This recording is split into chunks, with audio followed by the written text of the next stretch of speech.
হইচইয়ের একদম নতুন সিরিজ আকা রিলিজ হয়েছে গতকাল। ট্রেলার থেকেই বোঝা যাচ্ছিল সিরিয়াল কিলার নিয়ে কিছু একটা হতে পারে, আর সেদিক দিয়ে সিরিজটা হতাশ করেনি। রিলিজের পর থেকেই সিরিজ প্রেমীদের মধ্যে আলোচনার ঝড় উঠেছে। বিশেষ করে আমাদের দেশে এখন যেসব মব জাস্টিসের নামে নানা খুন খারাপি হচ্ছে, তার সাথে এই গল্পটা অনেকে রিলেট করেছেন। কেমন ছিল আকা, ভালো না খারাপ? সিনে নাইটের আজকের রিভিউতে বলবো সবকিছু, পজিটিভ নেগেটিভ দুই দিকই। হালকা স্পয়লার থাকবে, তবে এতে আপনার থ্রিল নষ্ট হবে না, বরং আরো বাড়বে। গল্প শুরু হয় 1999 সালে। আরফান নিশো জন্মদিনে পরিবারের জন্য বিরিয়ানি নিয়ে আসে, কিন্তু সবার সাথে না খেয়ে বাইরে চলে যায়।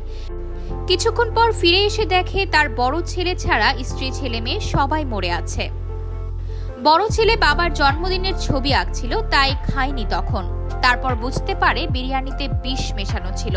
এরপর বাবার সাথে ভয়ঙ্কর এক ঘটনার পর গল্প চলে আসে বর্তমান কালে, অর্থাৎ 2025 সালে। বর্তমানে আবুল কালাম আজাদ একজন ব্যর্থ যুবক, কুরিয়ার সার্ভিসে চাকরি করে, সেই সাথে গায়ক হওয়ার স্বপ্ন দেখে। ডিউটি শেষে এখানে ওখানে গান গেয়ে শোনায়। তারপর বারে গিয়ে মদ গিলে এভাবেই কাটছিল দিন। একদিন বারে একজনের সাথে সামান্য ঝগড়ার পর বাইরে আবার দেখা হলে রাগের মাথায় খুন করে ফেলে সেই লোককে। আর সেখান থেকেই গল্প মোড় নেয় ভিন্ন একদিকে, কারণ যাকে খুন করেছে সে ছিল ভয়ঙ্কর অপরাধী। অনেক বাচ্চা শিশুকে ধর্ষণের অভিযোগ ছিল তার বিরুদ্ধে। সোশ্যাল মিডিয়ায় সবাই বলতে শুরু করে আকা ফিরে এসেছে। যে আকা প্রায় 30 বছর ধরে নিখোঁজ, একসময় যার নাম শুনেই অপরাধীরা ভয়ে কাঁপত, কারণ সে ধরে ধরে সেই সকল অপরাধীদেরই খুন করত যারা ছিল আইনের ধরাছোঁয়ার বাইরে। তারপর থেকে একইভাবে খুন হতে থাকে একের পর এক অপরাধী। আসলে কি আকা ফিরে এসেছে নাকি অন্য কেউ? বাকিটা জানতে হলে দেখতে হবে হইচইয়ের নতুন এই সিরিজ আকা। এবার আসি সিরিজের পজিটিভ দিকগুলোতে। প্রথমে বলতে হবে আরফান নিশোর অভিনয়, ডায়লগ, এক্সপ্রেশন সবকিছু একেবারে টপ নচ। আগের সব কাজকেও ছাড়িয়ে গেছেন। আজিজুল হাকিম তার বৃদ্ধ চাচার চরিত্রে দুর্দান্ত ছিলেন। সাপোর্টিং কাস্টও ঠিকঠাক কাজ করেছে। গল্পের থ্রিলও একেবারে শেষ মুহূর্ত পর্যন্ত ধরে রেখেছে।